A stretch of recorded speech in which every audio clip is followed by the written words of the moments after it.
In high school I had a good friend named Steve. One day freshman year, 2007-ish, he told my group of friends about an odd turn of events that happened to his brother, Tim, a couple years prior. Tim went to college somewhere in New Hampshire. One night around 2 a.m. Tim and his good friend decided they needed Dunkin' Donuts, even though the nearest Dunkin' Donuts was across state lines.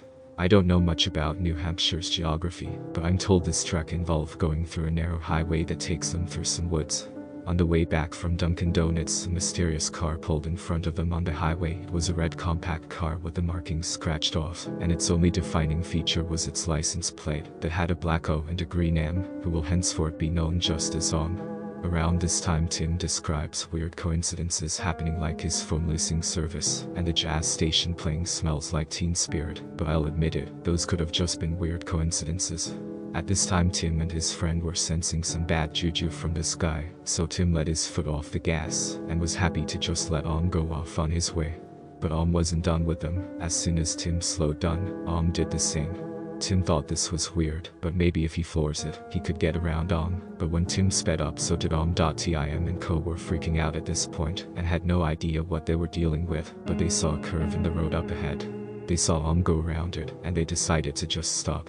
Their adrenaline was pumping and they weren't sure how long they sat there, but after what felt like 20 minutes they worked up the courage to continue on their way. Maybe OM would have mercy on them, but as soon as they got around the corner, OM was there.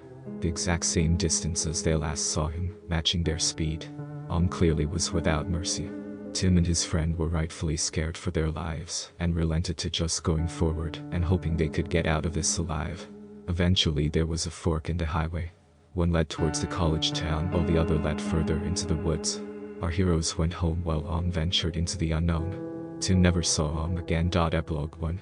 So I was told this story my freshman year and was convinced it didn't happen, and even my buddy Steve wasn't exactly sure of its veracity.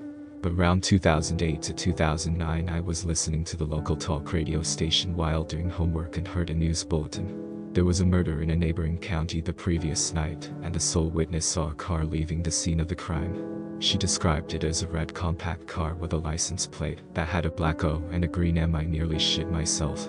I'm in suburban Orange County, California. What the fuck is OM doing all the way over here? Maybe I was just hearing things. I ran into Steve the next day at school and he heard the same report. We learned 2 things. 1. Neither of were crazy, and 2.